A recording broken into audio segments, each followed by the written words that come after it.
What's up tout le monde, on est ensemble aujourd'hui pour pouvoir débriefer le test de la Nike Zoom GT Run. Ok, j'espère que vous allez bien. Comme d'habitude, n'hésitez pas à liker la vidéo et à vous abonner à la chaîne si vous êtes nouveau. On est bientôt 50 000 et ça me ferait extrêmement plaisir de passer la barre des 50 000 avant cet été. Par rapport à cette Nike Zoom GT Run, sachez que c'est une paire qui est énormément portée par les joueurs et ça c'est très rare qu'une paire comme ça qui arrive est portée par pas mal de joueurs. Elle est portée par des joueurs féminins comme Marine Johannes par exemple. Elle est portée par des joueurs en NBA, par des joueurs en France, en Euroleague, notamment par Victor Wembanyama, notamment par Rudy Gobert et qui porte cette GT Run, par Ja Morant qui les a portés également pendant le All-Star Game. Et du coup elle est assez intrigante cette paire, elle vous a intrigué puisque ça faisait partie des paires les plus plébiscitées. Vous vouliez que je teste absolument cette Nike Zoom GT Run et on va commencer d'abord par le prix puisqu'elles sont proposées à 180 € et c'est ça qui est un petit peu bizarre. Généralement les paires à partir de 150 € ça reste des paires très premium, type Jordan, type LeBron. On a le deuxième chapeau avec Steph Curry, KD aux alentours de 150-160 €. Là on est sur une paire à 180 € et en fait ce qu'il faut que vous sachiez c'est que c'est un peu la suite de la Zoom BB Next, la paire que j'avais testée l'été dernier et qui rentre plus ou moins dans les mêmes principes. Vous saviez que Nike avait mis fin à la gamme Hyperdunk et je suppose que la GT Run c'est un peu la suite. On a la GT Cut qui est toujours pas arrivée en France, on a la GT Jump également qui est sortie récemment sur le site Nike et on avait la GT Run qui était un peu le modèle entre les deux, entre la GT Cut et la GT Jump. C'est trois différents modèles qui ont été annoncés en 2021 et qui sont sortis au fur et à mesure et c'est la seule qui est arrivée en France très rapidement et c'est pour ça que je voulais également la tester pour un peu me faire mon avis et me dire est-ce que réellement elle vaut 180 € cette paire. Il y a pas mal de points positifs mais vous verrez qu'il y a aussi des bémols. Je vous propose qu'on commence par la traction et c'est l'un des points forts de la chaussure. On est sur des motifs avec des petites vagues qui sont positionnées sur cette semelle extérieure en caoutchouc. Ça fonctionne plutôt bien sur le terrain. Je vous la recommanderais bien évidemment en salle, pas forcément en extérieur, puisque les motifs ont l'air de s'estomper assez facilement, donc à privilégier avant tout en salle. C'est une paire qui accroche sur le terrain, qui squeak vraiment pas mal. On a ces petits repères auditifs dès la première session quand on les porte sur les parquets. Personnellement, c'est complètement validé. C'est l'une des meilleures tractions que j'ai testées cette année, un peu à l'image de la Zoom BB Next qui fonctionnait aussi très bien sur les parquets. Je vous propose qu'on passe à l'aspect amorti et on a du React que vous pouvez voir avec les petits motifs qui partent de l'arrière jusqu'à l'avant de la chaussure, qui va apporter ce confort, ce petit rebond qui va être couplé en fait à du zoom qui est positionné également sur cette paire. Personnellement, et ça c'est mon avis, c'est l'un des meilleurs featuring d'amorti qu'on peut avoir sur une paire de baskets. React plus zoom, ça vous apporte confort et retour d'énergie et c'est tout ce qu'attend un basketteur, donc c'est complètement validé. En fait, ce qu'on ressent sur le terrain, c'est qu'on a une paire qui va venir s'affaisser très facilement sur des sauts brusques, etc. On va sentir en fait que la paire apporte cette dose de compression et en fait le zoom air va apporter le retour d'énergie nécessaire qui fait qu'on va se sentir dans les meilleures conditions et qu'on va se sentir bien dans cette GT Run. Du coup, je vais pas passer par quatre chemins. La traction et l'amorti sont deux points qui sont carrément validés sur la paire. On peut passer tranquillement au confort et comme avec la Jordan 36, j'ai eu un souci assez particulier sur cette GT Run mais qui me concerne moi et peut-être un petit microcosme de joueur. En fait, j'ai les pieds qui rentrent un peu vers l'intérieur et comme vous pouvez voir, la paire fait un petit creux au niveau de l'intérieur du pied et du coup, j'ai ce petit empiècement là qui me rentre à l'intérieur du pied et en fait, ça m'a fait des cloques quand je les avais portés. Pas sur la première, pas sur la deuxième, c'était sur la troisième ou quatrième session. Ça m'a fait des cloques et du coup, mon avis a complètement changé sur la paire. Je me sentais plus ou moins confort et au fur et à mesure ça me faisait mal. Donc en tout cas pour les joueurs qui ont leurs pieds un peu qui sont inclinés vers l'intérieur, je vous déconseille cette Nike Zoom GT Run parce que vous allez vraiment ressentir ça au niveau du pied, ça va vous faire mal, ça va vous rentrer dedans et surtout pour une paire à 180 balles, vous allez carrément être déçu en fait. Donc en tout cas pour ceux qui l'ont acheté très récemment, pas de souci en fait, vous pouvez la renvoyer chez Nike, il n'y a pas de problème, normalement vous la renvoyez, vous expliquez votre souci, vous expliquez que la paire vous va pas, qu'elle vous rentre dans le pied, etc.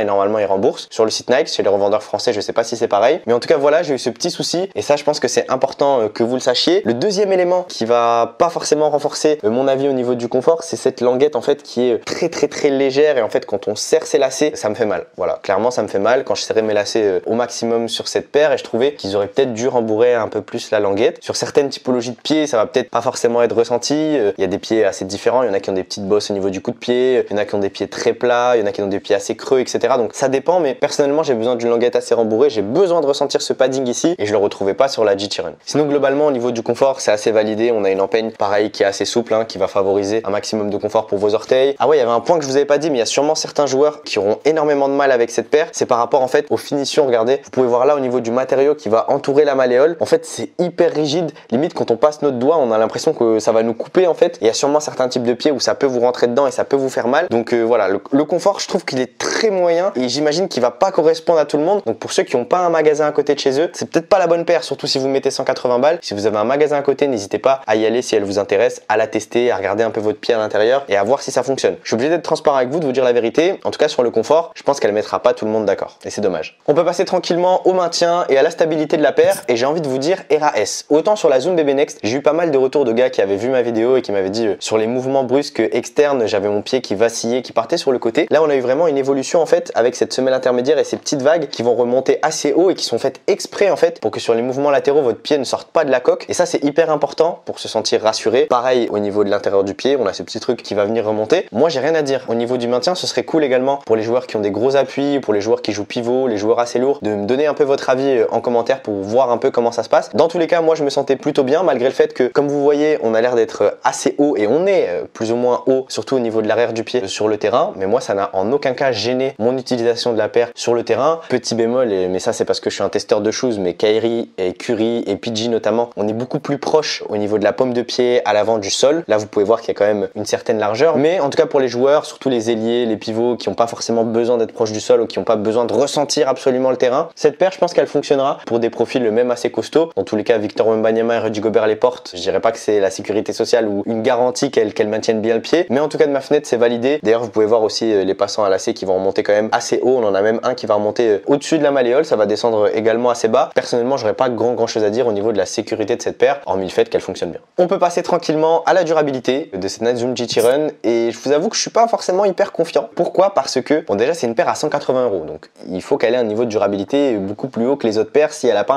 une technologie révolutionnaire qui font qu'elle est positionnée à ce prix là. Et à aujourd'hui moi ce que je vois c'est un matériau assez souple qui paraît quand même assez solide, hein. On a plusieurs couches. Au niveau de la semelle extérieure, je vous ai dit que je vous la recommandais pas forcément pour une utilisation en extérieur. Le matériau principal a l'air assez souple, donc comme je vous l'ai dit sur des joueurs qui vont la porter avec des gros appuis, elle risque de s'affaisser très facilement et de prendre la forme un peu du pied. Donc voilà, moi je suis pas forcément hyper optimiste sur la durabilité de la paire, surtout pour une paire à ce prix là. Encore une fois, n'hésitez surtout pas à me dire en commentaire, pour ceux qui l'ont depuis plusieurs mois, ce que vous en avez pensé d'un point de vue durabilité. Même si vous venez de l'acheter, commentez la vidéo dans 3 mois en me disant votre avis, mais moi je suis pas forcément optimiste pour être transparent. Je pense qu'elle durera une saison pour les joueurs de basket lambda, mais pour les gars qui les portent 5-6 fois par semaine, je suppose qu'en 4-5 mois ça doit être fini. Donc voilà les amis, je pense qu'on a fait le tour comme d'habitude. N'hésitez pas à liker la vidéo, à vous abonner à la chaîne si vous êtes nouveau. Cette Zoom GT Run sur le papier, elle a un potentiel de fou malade. Elle a une techno qui est au point, elle a un bel amorti, elle accroche bien sur le terrain, mais en fait il y a des petits détails qui vont faire que moi aujourd'hui c'est pas la paire que je vais intégrer dans ma rotation malgré le fait qu'elle paraît et qu'elle est excellente. Donc pour certains types de joueurs, je pense que ça sera leur paire préférée, ils vont kiffer la porter tout au long de la saison, etc. 180 €, le prix est assez costaud et assez onéreux et du coup on va être beaucoup plus difficile avec elle au niveau du test, c'est normal. Une paire à 180 € se doit d'être au niveau de son prix et à mon sens c'est pas forcément le cas. Si elle était proposée à 130 ou 140 €, je trouverais qu'elle vaudrait son prix. C'est pas le cas puisqu'elle est 40 € plus chère. Il y a eu des petits bémols également au niveau de mon test, avec la partie intérieure qui remontait, avec le matériau ici qui peut rentrer dans le pied, avec la languette qui était assez fine. Voilà, c'est des petits détails qui font qu'à aujourd'hui,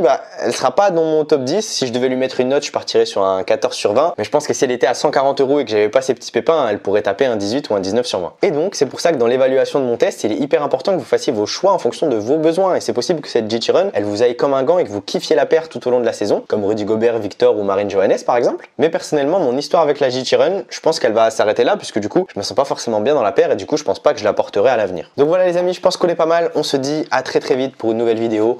Prenez soin de vous. Bang!